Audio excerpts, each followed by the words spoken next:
அன்பான தேவனுடைய பிள்ளைகளுக்கு இயேசு கிறிஸ்துவின் நாமத்தினால் வாழ்த்துக்கள். இவ்வருடத்தின் 9வது மாதத்தில் பிரவேசித்து இருக்கும் நமக்கு வாக்குத்தத்தங்களில் ஒன்றான வார்த்தையை முழுமையாக விசுவாசிப்போம். ஆம், ஆகாய் 2:19. களஞ்சியத்தில் இன்னும் விதை தானியம் உண்டோ?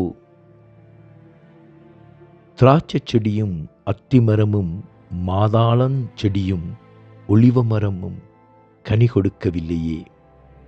நான் இன்று முதல் உங்களை ஆசிர்வதிப்பேன் என்று சொல்லுகிறார் என்றான்.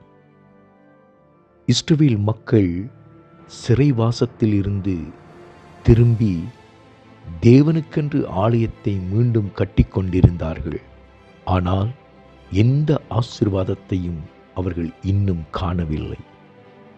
இருந்தும் அவர்கள் கீழ்ப்படிதலோடு வேலையை தொடர்ந்து செய்து கொண்டே இருந்தார்கள். தேவனுடைய பிள்ளைகளாகிய நீங்களும் கர்த்தருடைய வார்த்தைகளில் விசுவாசம் வைத்து வறுமையிலும் அவமானங்களின் மத்தியிலும் வாழ்ந்து கொண்டிருக்கிறீர்களா?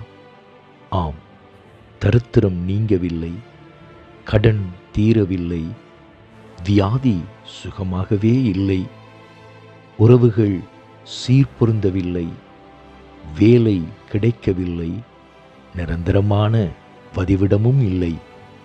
இப்படி உங்களுடைய சூழ்நிலைகள் மாறாத நிலைமையிலும் அவரின் வார்த்தைக்கு கீழ்ப்படிதலோடு வாழ்ந்து கொண்டிருக்கும் உங்களுக்குத்தான் கர்த்தரின் வார்த்தை கூறுகிறது. அவர் ஆசீர்வாதத்தையும் வெற்றியையும் உங்களுக்குள் எப்பொழுதோ விதைத்து விட்டார்.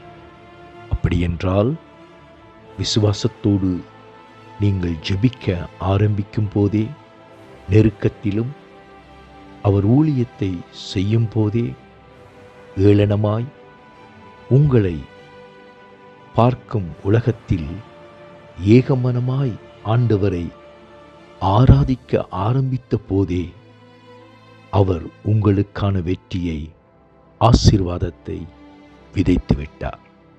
அதைத்தான் இவ்வாக்குத்தத்தத்துக்கூடாக இன்று கூறுகிறார். அந்த விதையாகிய சந்தோஷம், புகழ்ச்சி, சுகம், விடுதலை எல்லாம் சீராவதையும் இன்று முதல் காண்பாய், அனுபவிப்பாய். ஆம், இன்று முதல் உங்களை கர்த்தர் ஆசிர்வதிப்பார்.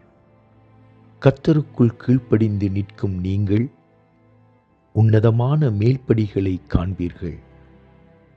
அதிலே நிலையாகவும் நிற்பீர்கள். எல்லாம் நன்மையாக மாறும். நீங்கள் ஆசிர்வதிக்கப்பட்டீர்கள்.